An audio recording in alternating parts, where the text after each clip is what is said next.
ओम जय जय जय नमोस्तु नमोस्तु नमोस्तु नमो विहंताणं नमो सिद्धाणं नमो आर्याणं नमो वज्रायणं नमो लोये सर्वसावणं मंगलं भगवान् वीरो मंगलं गौतमो गणी मंगलं कुन्दकुन्दाद्यो जयन्धर्मोऽस्तु मंगलम् सर्वमङ्गलमाङ्गल्यं सर्वकल्याणकारिकं प्रधानं सर्वधर्माणां जयं जयतु शासनं जयं जयतु शासनं।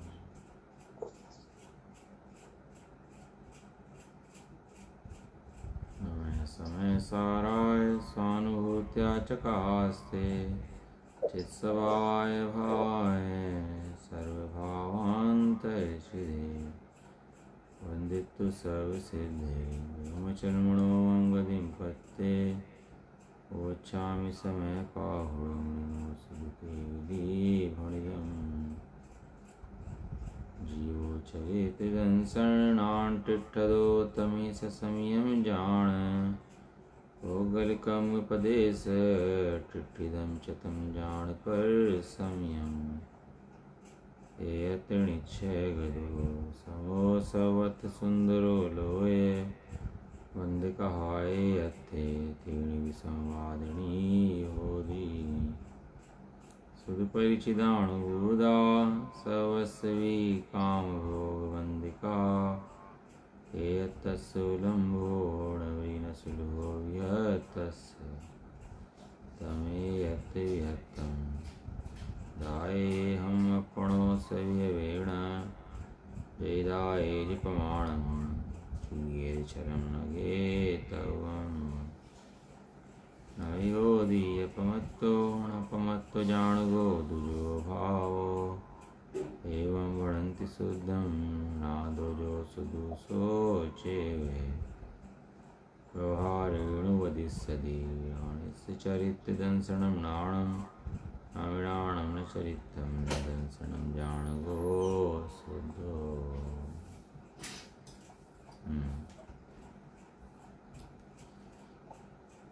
एक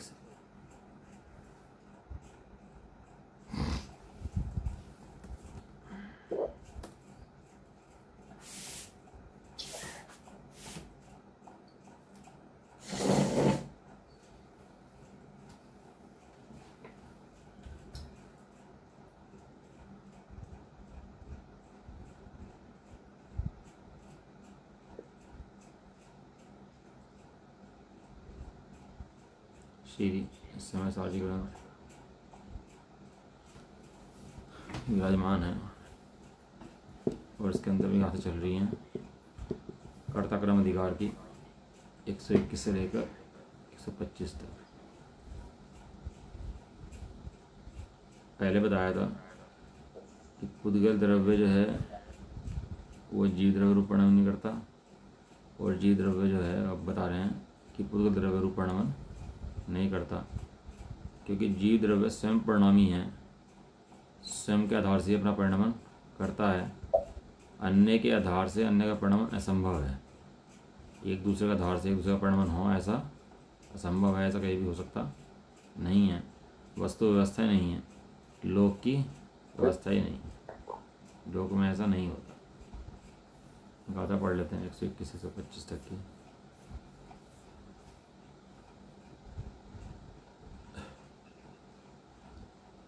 णसयं बद्धो कम्मे णसयं परिणमदिकोहमादिहिं यदि एस तुझ जीवो अपरिणामी तदा होदि अपरिणमतं हि स्वयं जीवे को आदिहिं भावेहिं संसारस्य अभावो पश्यदे शंख समोवा पुद्गलिकं मम को हो जीवं परिणाम एदिको हतं तं स्वयं परिणमन्तं तं परिणाम यदि को हो सैम परिणमदी, कोह भावेण एस दे बुद्धि, कोहो परिणाम यदे जीवम को हत्मिधि मिच्छा, को विजुत्तो को हो माण विजुत्तो यमाण में वादा, माउ विजुत्तो माया लोहो विजुत्तो हवदी लोहो, नहीं बद कर्म स्वयं नहीं जो क्रोध भावो परिणमे, तो जीव यह तुझ मत विषय परिणम नहीं न बने अरे, क्रोधादि भावों जो स्वयं नहीं आप ही परिणमे, संसार का ही अभाव अथवा सांख्य मत निश्चित हुए, जो क्रोध पुद्गल कर्म जीव को परिणमावे क्रोध में, क्यों क्रोध उसको परिणमावे जो स्वयं नहीं परिणमे, अथवा स्वयं जीव क्रोध भाव परिणमे तुझ बुद्धि से, तो क्रोध जीव को परिणमावे क्रोध में मिथ्या बने, क्रोधोपयोगी क्रोध जी मानोपयोगी मान है, मायोपयुक्त माया अवरु, लोभापयुक्त लोभ ही बने। गाथा का इसका हो गया था। अब टीका दो तक चल रहे हैं इसमें एक साथ। पहला, जो परिणमन स्वभाव ही नहीं मानता एक तो वो जीव है। दूसरा, परिणमन स्वभाव तो मानता है लेकिन दूसरे से परिणमन मानता है। दो तर्क एक साथ चल रहे हैं।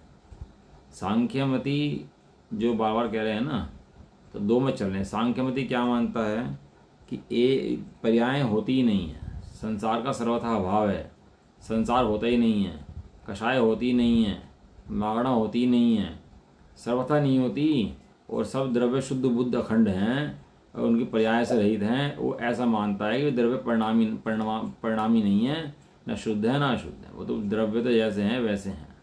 अशुद्ध पर्याय को या परिणामन को वो स्वीकार ही नहीं करता, उसका नाम सांख्यमति है। शास्त्रों के अंदर बताया कि भैया द्रव्य पर्याय से रहित है, लेकिन वो विविक्षा भेद है, उसके अंदर वस्तु भेद नहीं है, वो सर्वथा का कथन नहीं है, वो अपेक्षा का कथन है, वो अनेकांत का कथन है। अब अज्ञानी क्या जानता है कि सर्वथा मान लेता है उसको। कथन है सापेक्ष और अज्ञानी मानता है निरपेक्ष। क्या कहा? कथन क्या है? सापेक्ष है, और अज्ञानी क्या मानता है? हाँ, वो अज्ञानी क्या मानता है उनको? निरपेक्ष, कि निरपेक्ष है। और निरपेक्ष ने क्या होते हैं? मिथ्या होते हैं। और सापेक्ष ने क्या होते हैं? सम्यक होते हैं। सर्वथा नहीं। जो ज्ञान के अंदर अनेकांत होता है और श्रद्धा के अंदर एकांत होता है। श्रद्धा द्रव्य स्वभाव स्वीकार करती है, पर्याय स्वभाव को अपने घुसाती नहीं है। पर्याय स्वभाव को घुसा ले तो वर्तमान की पूर्णता श्रद्धा में घुस जाएगी, तो दृष्टि का विषय के लिए नहीं हो पाएगा। और ज्ञान के अंदर उस वस्तु को छोड़ दे, पर्याय स्वभाव को छोड़ दे, तो वस्तु ही पूरी स्पष्ट क्लियर नहीं होगी कि सही करना किसे है और गलत क्या है, वो पूरा स्पष्ट नहीं हो पाएगा। सांख्यमति तो द्रव्य को शुद्ध मान के स्वच्छंद परिणाम करता है। स्वच्छंदी कहो या सांख्यमति को, एक ही बात है। टीका पढ़ते हैं, टीका के अंदर क्या कह रहे हैं इसकी। टीका बहुत गजब की भैया लाइनें हैं, हम पढ़ जाते हैं स्थूलता के अंदर, लेकिन जिनवाणी का प्रत्येक लाइन जो है ना वो अपने बहुत काम के लिए है, बहुत ध्यान से सुनने के लिए है। जिनवाणी का एक एक वाक्य अपने कल्याण के में बहुत निमित्त है, इसलिए ध्यान से सुनो। रजिस्ट्री पढ़ते हैं ना, अपनी पेपर रखते हैं, रजिस्ट्री वगैरह सोना रखते हैं, कितने ध्यान से देखते हैं उसको, इससे बहुत ध्यान से देखो। ये अनंत अनंत जन्म मरण का दुख मिटाने वाली गाथाएं हैं ये। टीका आचार्य रामचंद्र की टीका भैया गजब है। रचाऊं हैं पत्र कुंदन्ना, स्वर्णों ना अक्षर लिखी, तो भी शब्द मूल्या अंकाय। इन शब्दों का मूल्य अंकन नहीं कह सकता। इतनी महिमा ज्ञान के हृदय में हो, जब सुनने बैठे तो ये शब्द समझ में आए, और ऐसी स्थूलता से सुनने बैठे और पता कुछ ना हो तो समझ में आती ही नहीं बात वास्तव में, ऊपर से चली जाती। जैसे अन्य बातें सुनता है ऐसे ही ये सुनता है बिना प्रयोजन की, अपने बाहर के प्रयोजन की बात को ध्यान से सुनता है। इस अनंत गुणे प्रयोजन की बात यही लगे हैं, तब जाके इसको लगे कि हाँ ये गंभीर बातें हैं, ये गंभीर चर्चा है और मेरे परम हित की है, तब जाके जीव कल्याण हो। तो शब्द तो शब्द हैं भाई, इन शब्दों के अंदर मोक्ष है और संसारी शब्द के अंदर संसार है। शब्द तो वही हैं, एक शब्दों के द्वारा मोक्ष की रचना होती है और एक शब्दों के द्वारा संसार की रचना होती है।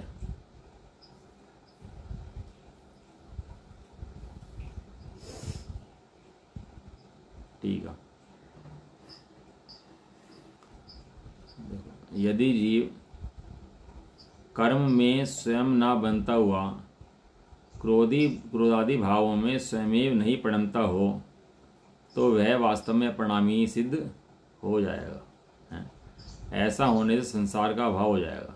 यदि जीव कर्म में स्वयं नहीं बनता, क्रोधादि स्वयं परिणाम नहीं होता, दूसरा परिणाम कराए तो वह परिणामी सिद्ध हो जाएगा। खुद की गलती कुछ नहीं रहेगी उसकी, तो खुद ही गलती नहीं रहेगी तो खुद का संसार भी नहीं रहेगा, चार गतियाँ भी नहीं रहेंगी, बंधन भी नहीं रहेगा, कुछ भी नहीं रहेगा। जीव तो सदाकाल शुद्ध बुद्ध एक सिद्ध गति में बैठ जाएगा जा करके। लेकिन संसार तो दिखता है वास्तव में। इसका मतलब ये है कि जीव स्वतंत्र परिणामी द्रव्य है और अपने परिणामों का कर्ता स्वयं है। तो प्रॉपर्टी पड़ी किसी की और हाँ किसी ने कब्जा कर लिया दूसरे ने उसके ऊपर जा करके, खाली प्रॉपर्टी पड़ी थी, जाए कब्जा कर लिया उसके ऊपर। अब कब्जा करने पर बताओ क्या होगा? कब्जा कर लिया जा करके क्या होगा? लड़ाई शुरू होगी नहीं होगी? लड़ाई के कारण क्या है?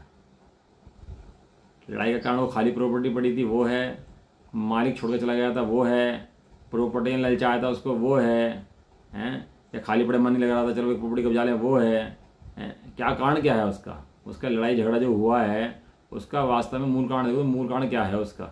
वो प्रॉपर्टी है, प्रॉपर्टी पे कब्जा करना। हाँ प्रॉपर्टी पे कब्जा करना, प्रॉपर्टी पे राग होना, प्रॉपर्टी कब्जा सकता हूँ ऐसा करना, ये वो लड़ाई झगड़े का मूल कारण है कि नहीं है? और प्रॉपर्टी कारण नहीं है, प्रॉपर्टी तो पड़ी है। ये प्रॉपर्टी क्यों पड़ी है जी? यहाँ पर पड़ी तो हम कब्जा लेंगे। अरे पड़ी है तो पड़ी रहने दे भैया, नहीं क्यों पड़ी है? खाली पड़ी है हम तो कब्जा ही लेंगे। जितनी खाली खाली खाली प्रॉपर्टी पड़ी है हम कब्जा लेंगे उसको। भाई तेरा मकान अपना है तो क्यों कब्जाता है? और जब प्रॉपर्टी की रजिस्ट्री कागज दिखाएं उसको कि देख भाई प्रॉपर्टी की रजिस्ट्री किसके नाम में है, कि प्रॉपर्टी की रजिस्ट्री इनके नाम में है। प्रॉपर्टी किसकी है? ये इनकी है। अब पढ़ देख ले क्या ये प्रॉपर्टी रजिस्ट्री के नाम में है? हाँ ठीक है नाम में, कोई बात देख लिया हमने, जाओ। और कब्जा छोड़े नहीं उसके ऊपर, तो पढ़ा कि नहीं पढ़ा उसने रजिस्ट्री कुछ नहीं पढ़ी, समझाया बुझाया भैया तेरी प्रॉपर्टी तेरी है, उसकी प्रॉपर्टी उसकी है, वो प्रॉपर्टी अलग है, तेरी प्रॉपर्टी अलग है, तो अपनी प्रॉपर्टी में रहे, उसकी प्रॉपर्टी को छोड़ दे। छोड़ेगा तो झगड़ा खत्म हो जाएगा। यदि प्रॉपर्टी छोड़ देगा तो झगड़ा खत्म हो जाएगा। लेकिन क्या है, वो बातें करता रहता है, प्रॉपर्टी छोड़ता ही नहीं। ऐसे यहाँ पर भी है। यहाँ पर क्या कर रहा है, इस पर के ऊपर अतिक्रमण कब्जा करने की कोशिश करता है पूरे दिन, पुतगल के ऊपर सारे दिन। जैसे वहाँ तो उदाहरण समझ में आता है ना हमारे को, प्रॉपर्टी पे कब्जा करता है। ऐसे ही क्या यहाँ क्या करता है, जीव द्रव्य पर द्रव्य की प्रॉपर्टी पे कब्जा करता है। क्या कहता है, ये पर द्रव्य है, मेरा है, मैं ही तो हूँ, मेरे से हुआ है। आचार्य देव रजिस्ट्री दिखाते हैं कि बता ये पुतगल की प्रॉपर्टी के अंदर तेरी प्रॉपर्टी है कि नहीं है? कि हाँ समझ में आ गया, मेरी समझ में आ गया। और समझ में तो आ गया, और कब्जा छोड़े नहीं प्रॉपर्टी के ऊपर से। तो समझ में आया कि नहीं आया? जिनवाणी का प्रत्येक सेंटेंस यही बात समझाने के लिए है कि भैया एक बात कही तो कब्जा छोड़ अब तू। अब कब्जा तो वहीं बनाए बैठा और पढ़ रहा जिनवाणी, तो जिनवाणी पढ़ी नहीं है तूने, तू बातें बना रहा जिनवाणी पढ़ने की, जिनवाणी पढ़ी नहीं है तूने। ये क्रुआदि कर्म रूप कर्म प्रणमते हैं, इन पे कर्मों का कब्जा, कर्मों की रजिस्ट्री है, तेरी रजिस्ट्री नहीं है। तू तो इनसे भिन्न होकर अपने स्वभाव में रहे। प्रत्येक जिनवाणी का सेंटेंस स्वभाव में बैठने के लिए है, खाली पढ़ने के लिए नहीं है। ये शब्द नहीं है, ये स्वभाव है। काहे के लिए? कि तू अपने स्वभाव में जाकर के बैठ के देख। स्वभाव में जाकर के बैठेगा हैं तो तेरा कब्जा हटेगा, तो तू सुखी होगा। और बातें तो करता रहे और कब्जा तो हटाए ही नहीं और वहां से हटे नहीं और हाँ हाँ करता रहे, तो झगड़ा तो भैया चलता ही रहेगा। हाँ, झगड़ा तो बढ़ेगा भाई साहब, कुछ भी कर ले झगड़ा तो बढ़ेगा। किसी के पैसे देने हो और मार ले पैसे और दे नहीं, और बहानेबाजी करता रहे, दूंगा दूंगा दूंगा दूंगा, झगड़ा होगा कि नहीं होगा? कोर्ट कचहरी थाने होंगे कि नहीं होंगे? तो पुद्गल की प्रॉपर्टी के ऊपर अपना कब्जा करता है तो वो लड़ाई झगड़ा करेगा नहीं करेगा भाई? वो फिर अपना बदला लेगा कि नहीं लेगा? तो इस बदला लेने दुखी करने का नाम ही 4 लाख योनियां हैं, कषाय हैं, मोह है। क्या है कि तो अपनी अज्ञानता को छोड़, जो तेरी अज्ञानता है उसको दूर करता नहीं है तो बातें बनाता रहता है। ये जितने सिद्धांत हमें बताए आचार्य देव ने, ये सब इसलिए बताए हैं कि तू पर द्रव्य में अपनी दौड़ त्याग और स्वय द्रव्य में दौड़ लगा अपनी। तेरा स्वय द्रव्य पूर्ण चेतन है, तू भगवान है, तो क्यों दूसरी तरफ ताकता है?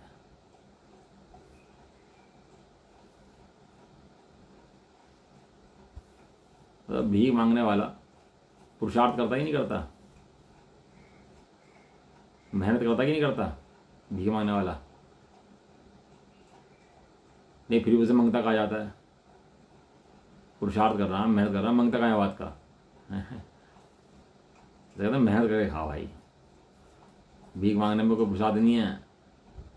सुबह सुबह उठ रहा, जाके कटोरा लेके बैठ रहा, लेकिन फिर भी तो कहा जाता है ये कोई मेहनत नहीं है भैया, ये तो भीख मंगो काम है, मंगता है। तो ऐसे ही ये परद्रव्य को मंगता बना हुआ है, स्वयं की सत्ता पूरी, स्वयं का सुख पूरा, और फिर ही परद्रव्य से मांगता रहता है, तो परद्रव्य को मंगता बना हुआ है।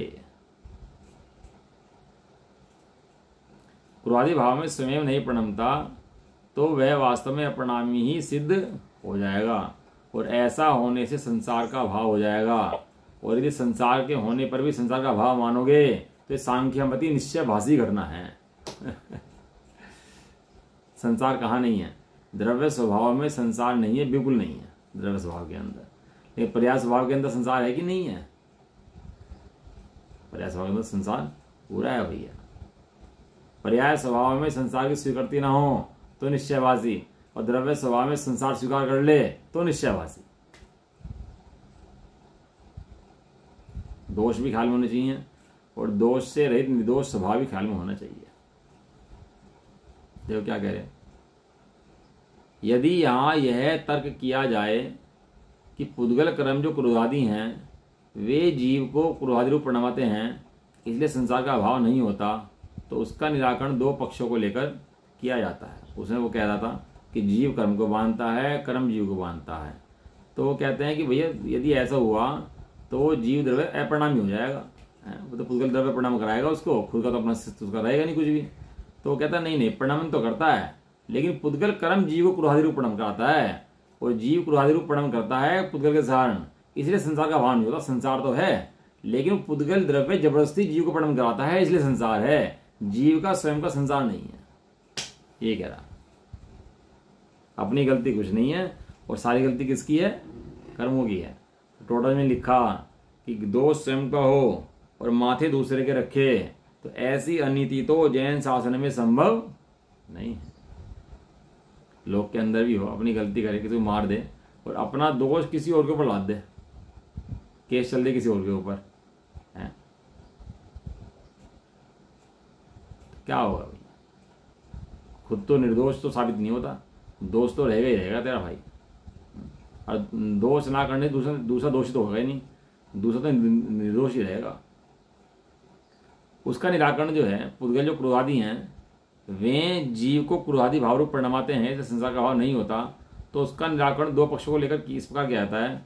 पुद्गल कर्म क्रोधादिक हैं, वे जीव को परिणमाते हैं, तो कह रहे हैं वह स्वयं परिणमते हुए जीव को क्रोधादि रूप परिणमाते हैं, स्वयं अपरिणमते हुए जीव को क्रोधादि रूप परिणमाते हैं, या स्वयं परिणमते हुए परिणमाते हैं। क्वेश्चन आचार्य देव क्वेश्चन पूछ रहे भैया, किसके लिए पूछ रहे क्वेश्चन है, किसे समझा रहे? उद्गल द्रव कर्म जो क्रोधादिक हैं वे स्वयं अपरिणमन करते हुए जो जीव है उसको क्रोधादि रूप परिणमन करा रहे हैं कि स्वयं परिणमते हुए करा रहे हैं? जो स्वयं अपरिणम स्वभावी है उसको परिणमन कराने में समर्थ नहीं है, और जो स्वयं परिणमन कर रहा है उसको परिणमन कौन कराए? बताओ, अग्नि शीतल हो सकती है कभी? अग्नि हो शीतल हो, ऐसा हो सकता है? कोई बाहर है व्यवस्था जो अग्नि को शीतल कर दे? जो स्वयं स्वभाव से ही शीतल है, उष्ण है, उसको शीतल कौन कर दे? कोई ऐसी व्यवस्था नहीं है जो शीतल कर दे। इसलिए पुद्गल द्रव्य कर्म के जो परिणमन है वे पुद्गल द्रव्य कर्म के हैं, और जीव का द्रव्य का परिणमन है वो जीव द्रव्य परिणमन है। परिणमन है कि नहीं है? क्या परिणमन है? परिणाम स्वभाव में है कि नहीं है? कि नहीं, परिणाम स्वभाव में नहीं है। परिणमन पुद्गल द्रव्य से नहीं है, पुद्गल परिणमन स्वभाव के अंदर नहीं है, और परिणमन है सो परिणमन में है। परिणमन क्या करता? परिणमन है।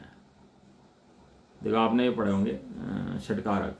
षटकारक के अंदर क्या है कि पुद्गल द्रव्य के षटकारक, पहले हम हिंदी में तो व्याकरण में पढ़ते हैं ना, षटकारक कर्ता ने कर्म को करण से संप्रदान अपदान अधिकरण सब थे ना, तो उसमें क्या है कि जो पुद्गल के षटकारक हैं वो पुद्गल के हैं, जो जीव के षटकारक हैं वो जीव के हैं, और जीव के षटकारक के अंदर भी जो पर्याय के षटकारक हैं वे पर्याय के हैं, और द्रव्य में षटकारक है ही नहीं। द्रव्य तो द्रव्य शुद्ध त्रिकाल खंड है, उसमें षटकारक घटता है परिणमन में। किसने करा, क्या करा, किसके लिए करा, कब करा, किसके आधार से करा, वो करा करा करा शब्द है ना, तो ये करना शब्द पर्याय में आता है। करना द्रव्य के अंदर करने की व्यवस्था है ही नहीं। तीनों बातें समझने की है भैया। परिणमन है, परिणमन पुद्गल कर्म से नहीं है, और परिणमन स्वभाव में नहीं है। समझ में आया? परिणमन परिणमन में है। यहाँ अपेक्षा क्या है? परिणमन की।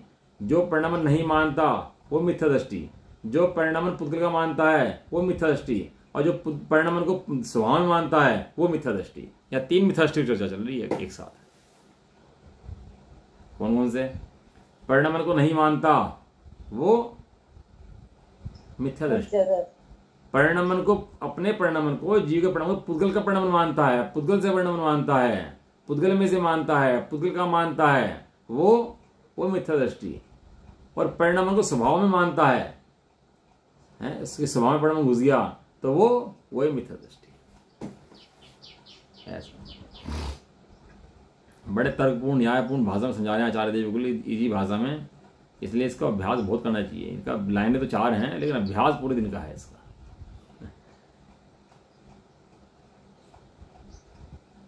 पुद्गल कर्म क्रोधादिक हैं, वे स्वयं अपरिणमते हुए जीव को परिणमाते हैं कि स्वयं परिणमते हुए? तो कह रहे पहले प्रथम, स्वयं अपरिणमते पर के द्वारा नहीं परिणमाया जा सकता। जो स्वयं अपरिणमन ही शक्ति हो वो दूसरे द्वारा परिणमन नहीं कराई जा सकती। जो आकाश के प्रदेशों में आग लगाई जा सकती है क्या? आकाश के प्रदेश जल सकते हैं क्या? आकाश के प्रदेशों में जलने की योग्यता ही नहीं है, जलेंगे कैसे?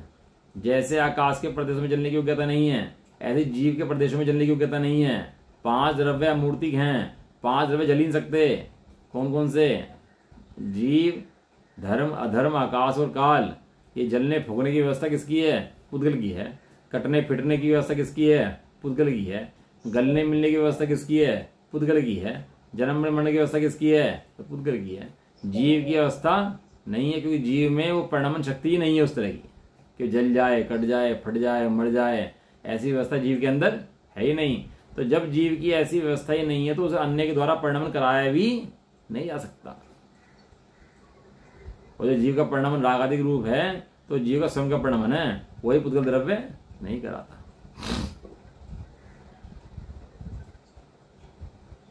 क्योंकि प्रथम स्वयं अपरिणमते हुए को पर के द्वारा नहीं परिणमाया जा सकता, क्योंकि जो वस्तु की शक्ति स्वयं में ना हो उसे अन्य कोई भी नहीं कर सकता।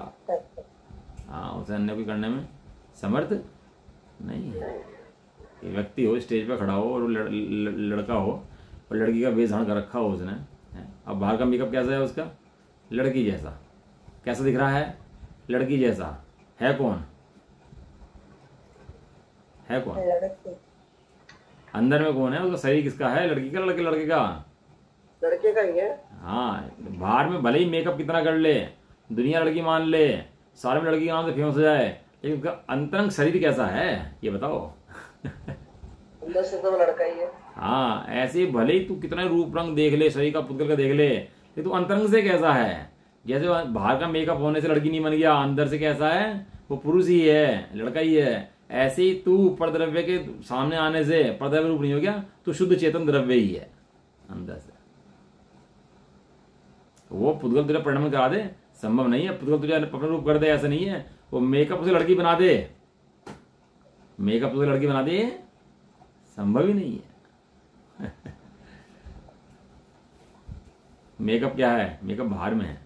जैसे वो मेकअप बाहर में है, श्रृंगार बाहर में है लड़की का, अंदर से वो पुरुष है, ऐसे ही ये शरीर का मेकअप है, ये सब बाहर में है। अंदर से जीव कैसा है? अंदर ये चीज अखंड परमात्मा है।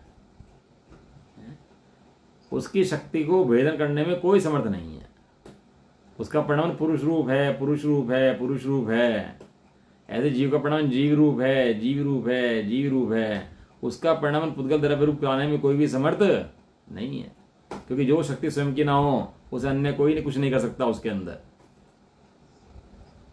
और स्वयं परिणमते हुए को तो अन्य परिणमन वाले की अपेक्षा भी नहीं होती है।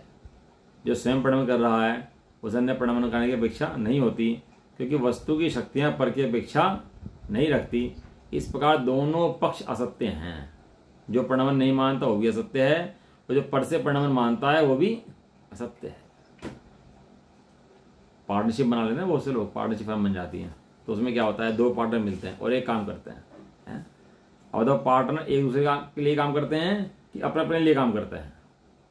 लगता है ऐसा है मिलके एक काम कर रहे हो, लेकिन वास्तव में दोनों पार्टनर अपने अपने प्रॉफिट के लिए काम करते हैं। जब प्रॉफिट बढ़ता है ना, तो अपने अपने प्रॉफिट निगाह रहती है, मेरा प्रॉफिट कितना आया, अब मेरा प्रॉफिट कितना आया। एक का प्रॉफिट 10% हो, एक का 90% हो, तो उसकी निगाह 10% पर है और उसकी निगाह 90% पर है, और काम दोनों मिलकर कर रहे हैं। एक दूसरे का परिणाम कराने की इच्छा नहीं है। वो पार्टनरशिप फर्म कही जाती है, लेकिन वास्तव में दोनों पार्टनर अलग अलग अपना काम करते हैं। ऐसे ही यहाँ दो द्रव्य मिलकर रूप कहे दिखते हैं शरीर आदि, लेकिन वास्तव में जीव द्रव्य अपना चेतन रूप काम करता है, पुद्गल द्रव्य अपना पुद्गल रूप काम करता है। पुद्गल द्रव्य के परमाणु बदलकर चेतन रूप नहीं होते, और चेतन अपना ज्ञान स्वभाव चेतन स्वभाव छोड़कर कभी पुद्गल जड़ रूप नहीं होता। इस प्रकार दोनों पक्ष सत्य हैं। इसलिए अब सिद्धांत दिया, अब कहा इसलिए इतना समझाया ना चढ़ देने की, ऐसा नहीं हो सकता भैया, पुद्गल द्रव्य जो है वो जड़ है, वो ऐसा नहीं हो सकता भैया वो जीव बन जाए कभी, ऐसा संभव नहीं है। बात को छोड़ो, ये दोनों पक्ष क्या है? असत्य हैं। अब कह इसलिए जीव परिणमन स्वभाव वाला स्वयमेव है। दो चीजें लिए, एक तो जीव परिणमन स्वभाव वाला है और एक जीव परिणमन स्वभाव वाला स्वयमेव है, पुद्गल द्रव्य कारण नहीं है। ऐसा होने से जैसे गरुड़ के ध्यान रूप परिणमित मंत्र साधक स्वयं गरुड़ है, उसी प्रकार अज्ञान स्वभावित क्रोधादि रूप जिसका उपयोग परिणमित हुआ, ऐसा जीव स्वयं क्रोधादि है। इस प्रकार जीव का परिणाम स्वभाव सिद्ध हुआ। यहाँ अशुद्ध निश्चय है जीव के अंदर है, ये सिद्ध नहीं करना। यहाँ परिणाम स्वभाव जीव का है, ये सिद्ध करना है। यहाँ वो विकार जीव का स्वभाव है, सिद्ध नहीं करना। यहाँ ये सिद्ध करना है कि जीव का परिणाम जो है, परिणमन जो है वो जीव का है, ये सिद्ध करना है। इसके अंदर जीव का परिणमन नहीं मानता, जीव का परिणमन अन्य से मानता है। अब क्या करे कि गरुड़ का ध्यान कर लिया। किसने क्या ध्यान कर लिया? मैं गरुड़ हूँ, मेरे इतने बड़े पंख हैं, मैं उड़ता हूँ, ओ मैं ऐसा उड़ रहा हूँ और आसमान में जा रहा हूँ, और विकल्प में ध्यान कर लिया ऐसा। बाहर में गरुड़ कुछ नहीं है, एक ध्यान क्या कर लिया? मैं गरुड़ हूँ भैया, गरुड़ उड़ रहा हूँ। तो कहते हैं विकल्पों में भैया तो जैसा गुरुड़ है ना, तो वैसा अभ्यास करने से गुरुड़ जैसा अपने को मानता है तो गरुड़ ही है। मैं कहाँ? जहाँ मेरा मन, कहते हैं ना, तू कहाँ पर है? जहाँ तेरा उपयोग है। एक वेश्यालय में एक वेश्या बैठी थी और सामने उसके साधु रहा करता था वेश्यालय के सामने। तो भैया क्या हुआ, थोड़े समय बाद बूढ़े हो गए दोनों, मरने का टाइम आया। तो मरने का टाइम में यमराज आया। अन्य लोगों की कथा है, हमारी तो कथा नहीं है। यमराज आया, कह लगा कहाँ भेजा है कि साधु को भेजो नरक में और वेश्या को भेजो स्वर्ग में। वो साधु कूद पड़ा इतने में, कहने लगा क्या बात कर रहे, मैं पूरी जिंदगी साधु रहा और मैंने पूरे नियमों का पालन करा है, मैं नरक में क्यों जाऊँ हैं, मैं तो स्वर्ग में आना चाहिए। और ये वेश्या, इसने वेश्या ने पूरी जिंदगी पाप करे हैं, इतना नरक में आनी चाहिए। ये तो स्वर्ग से क्या मतलब है? बाहरी क्रियाएं तो उसकी वेश्या वाली और उसकी साधु वाली। तो यमराज बोला, कहने लगा तेरे सामने वेश्या घरता, तू सारे दिन में 10 बार ताड़ता था इसको कि वेश्या कितनी सुंदर है, काश मुझे वेश्या मिल जाए, लेकिन मैं साधु हूँ, वेश्या के पास जा नहीं सकता, तो इस परिणाम से तू तो नरक में। और ये वेश्या तुझे देखती थी तो वेश्या सोचती थी कि मैं साधु का बन जाऊँ, कहाँ मेरा जीवन ये खराब है और कहाँ मैं एक वेश्यावृत्ति कर रही हूँ, काश मैं साधु होती तो अपना जीवन कामयाब करती अपना जीवन अपना। तो इसलिए इस वेश्या को क्या मिला? स्वर्ग। और उसको क्या मिला? साधु को जीव कहाँ? जहां उसका परिणाम, जहां उसका उपयोग। बाहर की अवस्था नहीं कहती कि तुझे परिणाम कर, कर्म नहीं कहते तुझे परिणाम कर। जीव स्वयं रागादि रूप परिणाम स्वयं करता है। पाप के परिणाम करे तो पाप के फल भोगता है, पुण्य करे तो पुण्य के फल भोगता है। लेकिन कौन भोगता करता है? ये जीव स्वयं करता है। यहां जीव का स्वतंत्र स्वयं परिणाम सिद्ध करना है। तो परिणाम स्वभाव द्रव्य स्वभाव का हो गया या शुद्ध निश्चय बन गया, ऐसा ये सिद्धांत यहां पर नहीं है। समझ आया नहीं आया? थोड़ा भारी पड़ता है?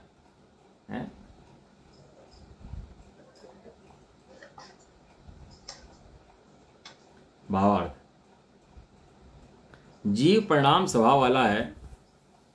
जब उसका उपयोग क्रोधादि रूप परिणमता है तब स्वयं क्रोधादि रूप होता है, ऐसा जानना चाहिए। जीव कैसा है? स्वयं परिणाम से वाला है। और जो क्रोधादि रूप परिणम करता है क्रोध रूप जीव है, क्रोध जीव बोलते हैं। मान रूप परिणम करता है मानी जीव बोलते हैं। कषाय रूप परिणम करता है कषाय जीव बोलते हैं। लोभ परिणाम करता है लोभी जीव बोलते हैं।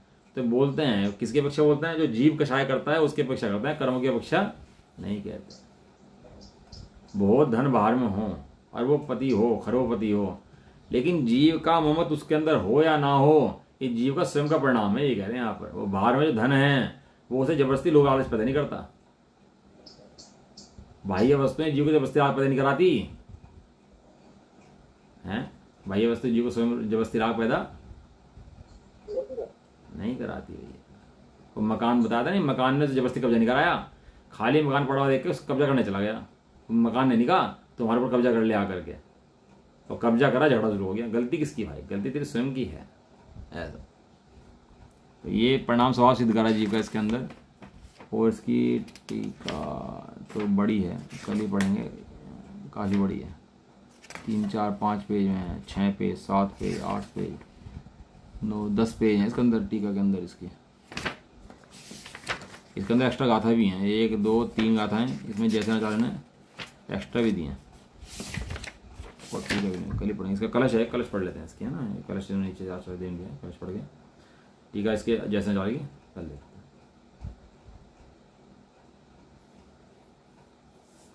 इतनी इंपॉर्टेंट गाथा लगी आचार्य जैसे आचार्य को, 10 पेज लिख दिया इसके अंदर ही।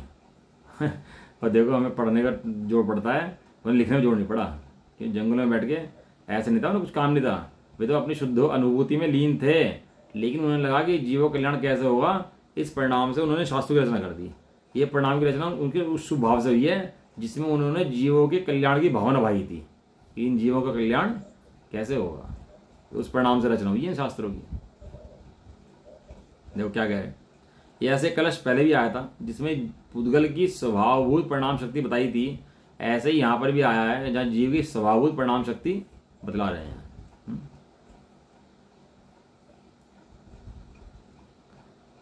स्थितेति जीवस्य निरन्तराया स्वभावभूता परिणाम शक्ति तस्यां स्थित्यां स करोति भावं यं स्वस्य तस्य भवेत् कर्ता। श्लोकार्थ। देखो व्यवहार जो है ने पकड़ होता है, व्यवहार से शरीर का कर्तव्य जीव को कहा जाता है, व्यवहार से कर्मों का कर्तव्य जीव को कहा जाता है, व्यवहार से राग का कर्तव्य जीव को कहा जाता है, शुद्ध स्वभाव का परिणाम है वही व्यवहार से कहा जाता है। लेकिन ये सब व्यवहार के कथन है, लेकिन व्यवहार कौन सा व्यवहार कहाँ कैसा लगना चाहिए, ये नयों के द्वारा पूरा विवरण दिमाग में क्लियर रहना चाहिए, कौन से नए की कहाँ बात चल रही है। और अगर नए को भी थोड़ा सा ऊपर नीचे कर दे तो वस्तुवस्था पूरी समझ में बिगड़ जाती है इसकी। इसलिए बराबर नए समझने बहुत जरूरी हैं, नहीं तो कंफ्यूज हो जाता है, तो सोचता है पता नहीं क्या लिख रखा है उन्होंने इसके अंदर, कभी कुछ कहते हैं कभी कुछ कहते हैं। और नयों के द्वारा समझे तो सब बातें सही हो जाती हैं कि हाँ ये बात इस नए से है तो ठीक है, और ये बात इस नए से है तो ठीक है। वो सब बातें जो कंफ्यूज कर रही थी वे सभी बातें फिर सम्यक दर्शन कारण बनती हैं, सारी बातें ही। नए चक्र बहुत ध्यान से पढ़ना चाहिए। इसलिए श्लोकार्थ, इस प्रकार जीव की स्वभावभूत परिणाम शक्ति निर्विघ्न सिद्ध हुई। एक शब्द इसके अंदर दिया, अच्छा, स्वभावभूत परिणाम शक्ति। क्या दिया? परिणाम शक्ति। ये शब्द बहुत इंपॉर्टेंट है। प्रत्येक द्रव्य की परिणाम शक्ति अपने स्वभाव से भूत है। प्रत्येक द्रव्य की वो स्वयं परिणाम करती है, वो अन्य द्रव्य के द्वारा एक दूसरे शक्तियां परिणामन नहीं करती। स्वभावभूत परिणाम शक्ति लिख लेना इसको कहीं अपने।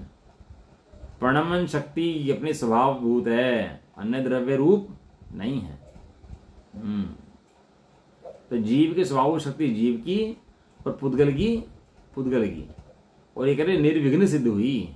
निर्विघ्न माने फुल मेजोरिटी से, तुम्हें बाइज्जत बरी किया जाता है। ये शब्द सुनते ही उछल जाता है एकदम से। केस हो, जेल में चल रहा हो और बरी ना हो रहा हो, और केस बहुत लंबे समय चल रहा हो, और जज कहते हैं आपके ऊपर कोई मुकदमा नहीं है, आप बाइज्जत बरी किए जाते हैं। ये बात सुनते ही तो उछलता है, खुशी से झूम जाता है एकदम। ऐसे ही यहाँ पर ही है, ये पुद्गल कर्म जीव कर्म दोनों बंधे हुए हैं। आचार्य देव कहते हैं ये दोनों बंधे नहीं है, ये जीव बंधा नहीं है, ये जीव बाइज्जत बरी किया जाता है।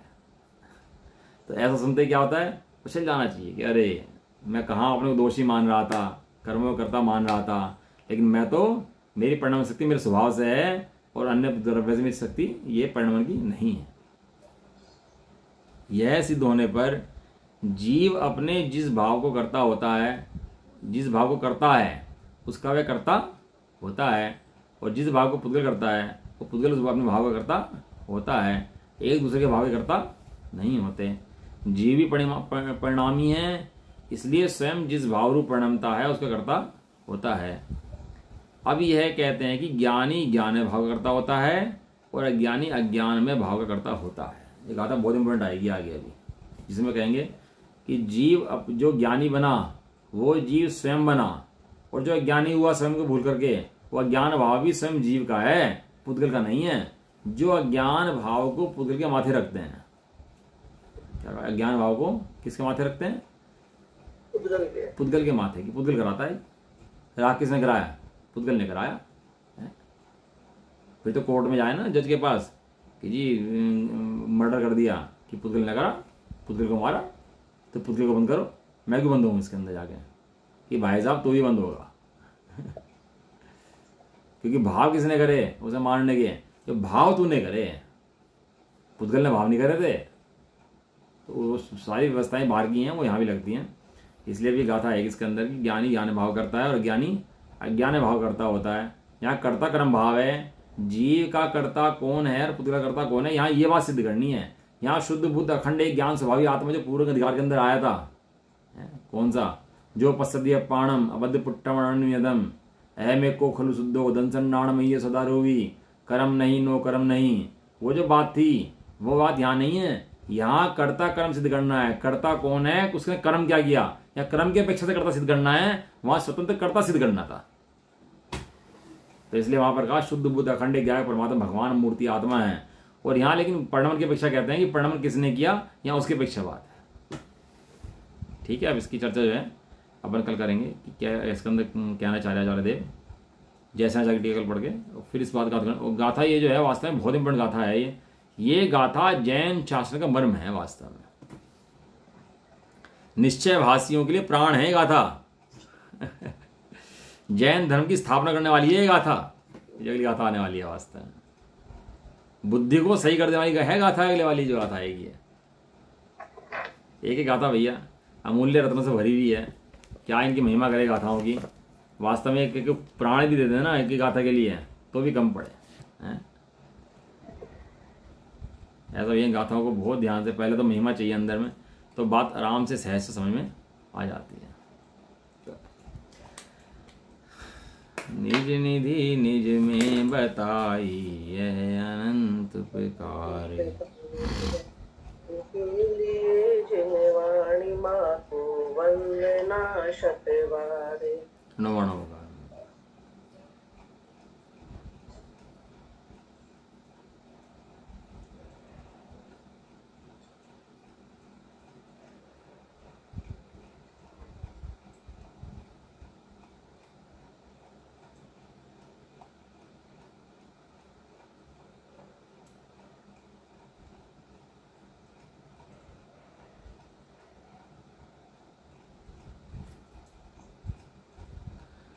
जय बोलो द्वादशी जुड़ानी माता की जय हो। महान जैन धर्म की। जय हो। एक साथ बोलिए जय जिनेंद्र।